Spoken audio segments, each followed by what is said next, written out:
Okay, so I'm Jordan Logan. I'm a dev tech engineer at AMD, and I've been working around with Vulkan for more than a year now, and I'm here to tell you how you can manage memory in Vulkan. So, quick agenda of what I'm going to talk about here.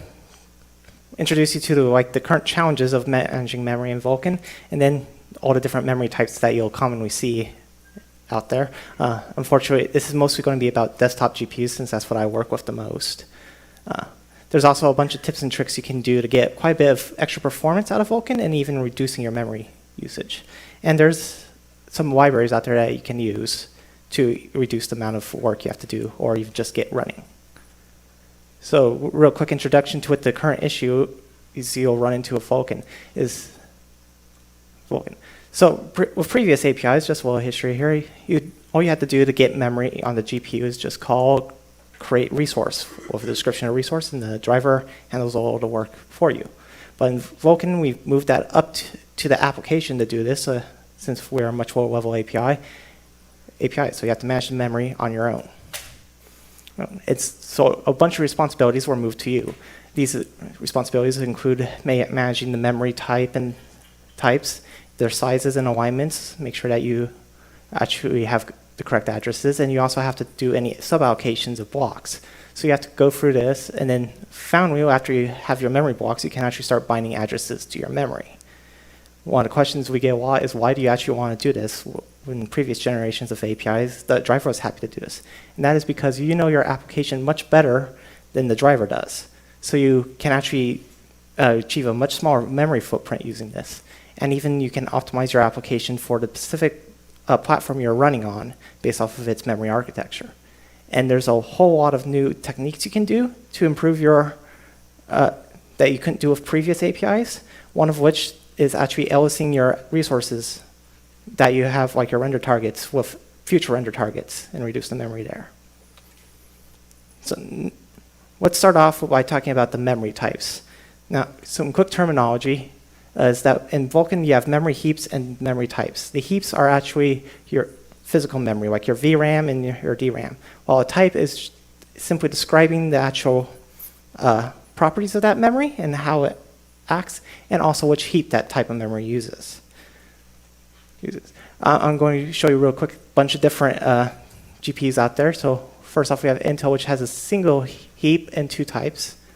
And then on NVIDIA, we have 2 heaps with 11 types. And finally, at AMD, we have 3 heaps with 4 types. So there's a lot of different configurations you can see from the different memory.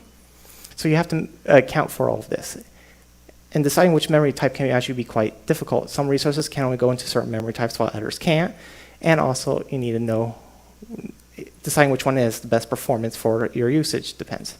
Each memory type has a flag associated with it. And using this flag, you can actually determine the properties of this.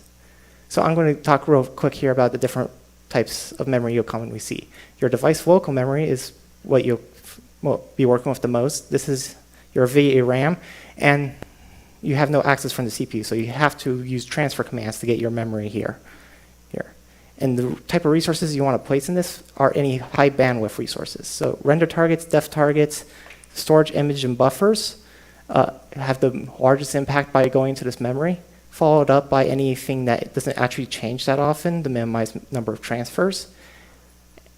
Transfers like your textures and vertex and index buffers.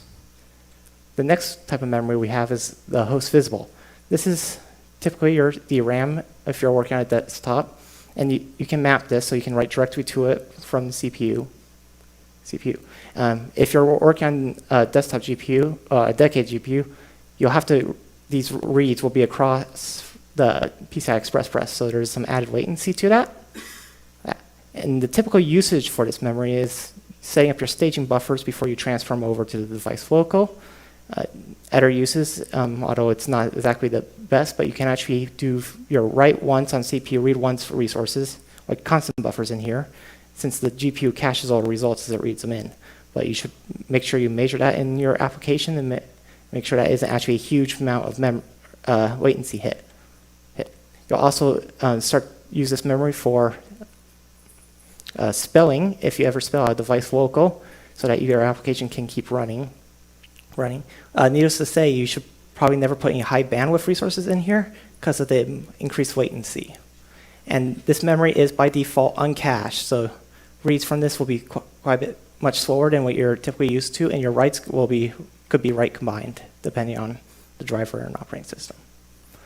The next type of memory is actually something you can only see on AMD, right? AMD, and it's a 256 megabyte heap.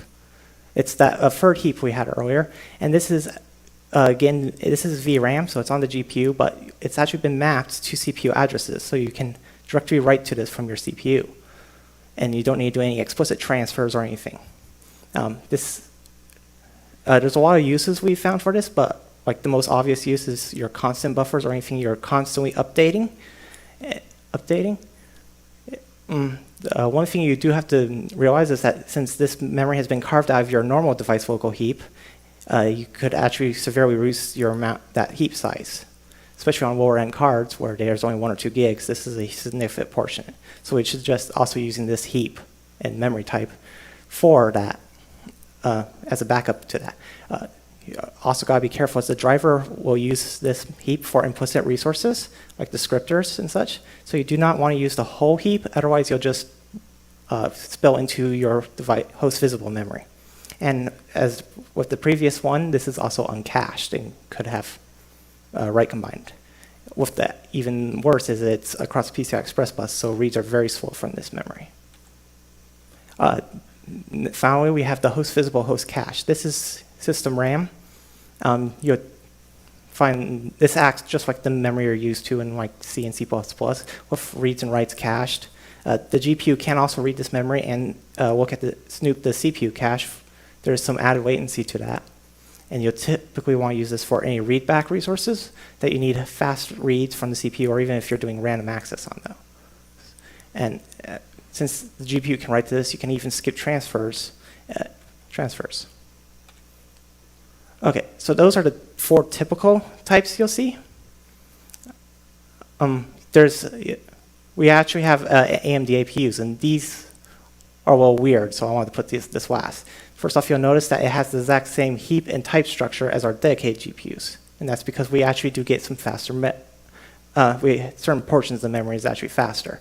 One thing you should note, though, is that the device local heap could actually be reported as being 0 bytes on some configurations.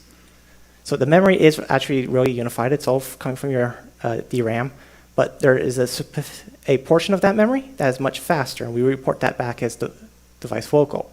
And this memory, you want to put all your depth and render targets in there, as they see the largest benefit from the increased speed. Now, because of this, the difference between host visible and device local is much smaller compared to dedicated GPUs. You want to make sure you don't start using a lot of streaming in your resources. You'll want to, so for your streamer, I suggest is that you also count the sizes of the host visible as your maximum memory. And then always just fill your resources starting with device local, then your device local host visible, and finally you spill into system RAM. So those are all the different memory types that you'll commonly see on the desktop GPU, on desktops. So next I wanted to talk about all the different ways you can actually improve your memory allocation, apart from just selecting the most optimal memory type. First off, and just quick overview of this, because this is very important, is that Vulkan allocates memory in memory blocks. In older APIs, the resource was the owner of the memory, and you could not control where you place your memory. But in Vulkan, you allocate the blocks yourself, and then you decide where the resources go in that. So a single memory block can actually have many resources in it.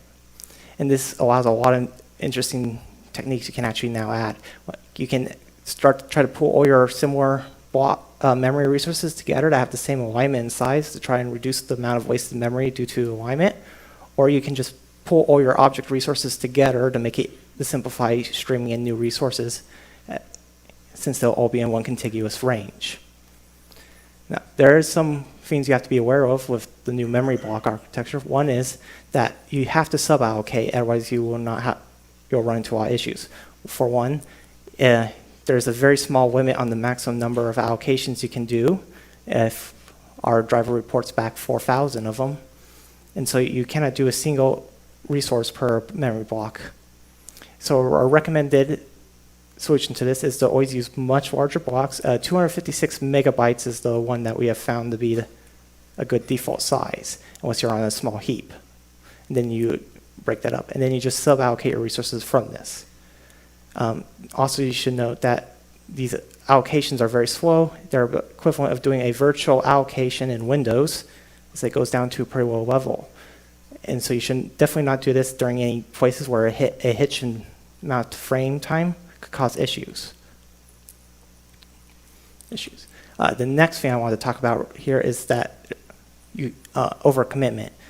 It's always going to be an issue you'll have to fight with, as you're always going to have more resources than you have like device local memory. So what happens when you go over the limit, it actually depends on the driver, as the allocation may just fail and report that it's out of memory, or the allocation will just succeed and just move over to system RAM for that allocation. But another issue, a similar issue to this, is that your blocks may be migrated to system memory anyway, since you're not the only application running on the PC, and the operating system will need to move memory out to run other applications. And using these blocks, of course, is much slower, and you'll notice it's on hitch and frame. So it's best to not use the 100% of any of the heaps, just to make sure there's room for other allocations or any implicit resources like swap chains actually do go towards your memory budget, even though you don't allocate the memory for those. So we recommend that you leave at least 20% of the device local memory available and around 33% of the device local host visible memory for all your implicit resources, and just to leave a little room for application other programs to run. Eventually, we need to get some data into your memory, so we'll just move on to the topic of mapping. Now, unlike previous APIs, there is no versioning, automatic versioning of resources as you allocate and map them. So you have to do that yourself. But with this removed of the requirement of versioning, you can actually just leave your resources persistently mapped throughout the whole frame, and even when you submit and present, with a couple of exceptions you should be aware of. The first one is that on the device local visible heap I talked about earlier, and that type, on older versions of Windows 10 predating Windows 10, that if you had that heap, any memory of that memory mapped, when you call it submit or present, the operating system would have to migrate that to system RAM due to some requirements of the old Windows display driver. Another thing you should note is that if you're using a lot of debugging tools, the more memory you have mapped during these present and submit calls, the slower they will be and the more unstable they'll be. This is due to the fact that they have to actually track more memory, and they might not actually catch all of the writes you do. The other way of getting data to your queues is using transfer commands. You can use these on any queue that supports the transfer bit, but there's a special queue that you'll find on dedicated GPUs that only supports the transfer bit, and that is the transfer queue. And this queue, this is the most underutilized queue in Vulkan. Very few people actually use it, and it is extremely powerful. Since it is completely asynchronous to the graphics hardware, it doesn't use any resources from that you would need during rendering. You can actually run this in the background and actually use it for things such as texture streaming, or even some more creative uses. Like one we've found is that you can use this to defragment your memory by just having it in the moving memory from one block to another block in the background, and then as soon as that resource is done, you can just update the frame, the descriptor for the next frame, and reuse that memory later. A few things you should note about the transfer queue. One is that you'll typically find that there's more than one. On the RX 580, it actually reports having two queues. So you can do two things. You can actually use this to simplify logic a lot. Like you can use one queue just for defragging all your memory, while the other one is streaming resources or textures. Another thing that you should definitely be careful about is that if you do a GPU to GPU copies on the same GPU, the transfer queue is not actually very fast at doing that. It's extremely fast at crossing PCI Express, not so fast on that. And also with the added synchronization, it might even slow down, cause even more issues for you. So on those, you want to use the graphics or compute queue to do those copies. And one thing that has gotten me quite a few times is that if you don't respect the copy queue's granularity is much more coarse than the graphics or compute queue, you can run into a lot of issues. I've seen corruptions of data, not successfully copying the data, crashes, or my favorite one that I have to debug is the entire queue is deadlocked and will never pass that copy. Thankfully, by spec requirements, full sub-resource copies, though, will always succeed, and you don't have to respect the granularity within. Next thing I wanted to mention is aliasing. This is a new feature that you can use thanks to the Vulkan's block allocation method, where you can just bind the same address to multiple resources. And as long as you don't use them simultaneously, it's fine. We've heard of savings up to 300 megabytes by just aliasing render targets with edit render targets or even storage images. And one thing you need to be careful here is that there's typically some metadata that is added to that resource, and if you could overwrite that, so you have to always go back to uninitialized layout whenever you switch what the memory is using. Once you actually experiment a lot and know exactly what you're doing and what the metadata when it will get corrupted or not. So I'm going to go a little bit off topic from memory here and just talk about some resource creation. So these are optimizations we typically tell people to do. First off is that tiling linear is very bad for performance, and that instead you should always use the optimal tiling format. And when you're doing your copies to and from the image, you should always use the VK copy image from buffer and vice versa. I actually found that the code for doing those copies is much simpler than just using a tiling linear image for my staging buffers. Next up is usage bits. If you set every usage bit, it will disable a ton of optimizations that the graphics card can do and the driver can do. So you should always use the usage bits that you absolutely need and not set all of them. A similar thing is that the concurrent flag is on render targets and depth targets, disables quite a few of our optimizations for that. And it's best just to use an exclusive mode and do explicit queue transfer ownership barriers. And finally, last one is please use the image format list. If you need mutable formats, just specifying the mutable format bit. The driver immediately assumes that every single format is possible and you will use it. And if you're doing that, I'm really curious what you're doing. Okay, so there's a lot of work with actually getting Vulkan memory management up. So one of the things we did at AMD is we actually created a library you can use that's open source. It's known as the Vulkan Memory Allocator. It's quite simple, actually. It was designed to be easy integration with a single header and to make sure it matches with the flow of Vulkan. And it's already been used in a few AAA titles, and I find that it's a great starting point if you're just like trying to get your engine up and running in Vulkan. You can just drop this in and worry about memory management later, or if you're just looking for some example code to write your own. So I'm just going to talk real quick about this. The main idea behind this is to pick the correct memory type based off of some usage flags that everyone was used to from previous APIs, and also to handle all that sub-block allocation. So I'll just show you some example code here. So this here is simply just creating a vertex buffer. So you fill out the create info buffer, and then you have a similar VMA allocation create info, and you just zero initialize this and set your usage. This usage flag will probably be familiar if you've worked in DirectX 11 with just GPU only. And then you call this wrapper function, create buffer, and it will do the whole flowchart that I mentioned earlier, where it creates the resource, it queries the API for the memory types, figures out the best memory type, and then sub-allocates the block and then binds it. So this is very similar to what you'd be used to if you're porting. One of the cool things that this library also does is that there's a bunch of helper functionality and debug. One of which is that it can just dump out every allocation you ever did and all the memory blocks into a JSON file. And then you can just put this JSON file through a script. This script is actually on the GitHub with the allocator itself. And this script will dump out an image that lets you look at your allocation. You can use this to quickly see if you're fragmented or if if you're fragmented or have memory blocks with low occupancy of memory. So in this one here, you can see that it is mostly filled with tiling optimal images and buffers. And there is some fragmentation, but not much. Okay, so in conclusion, just want to, the memory management has been moved from the driver up to you. And so now you have to do all that black magic that the driver used to do with memory.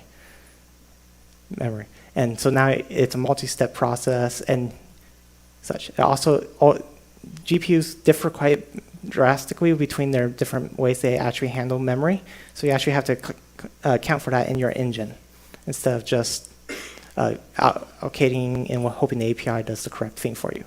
But it's pretty simple to actually just keep the code very simple and follow some basic practices, and then you can actually get very optimal performance on a GPU.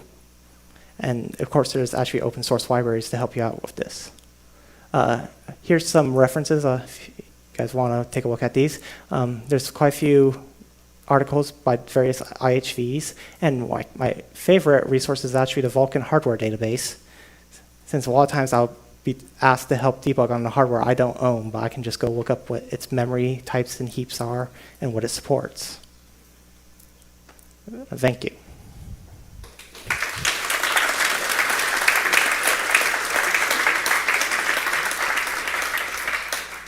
So, any questions?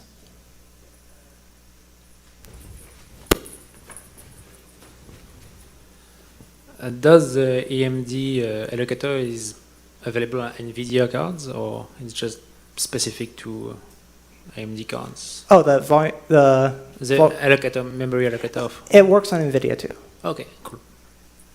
It's written generic enough that it should work on any vendor. If you have any issues, you should definitely file a issue ticket on the GitHub.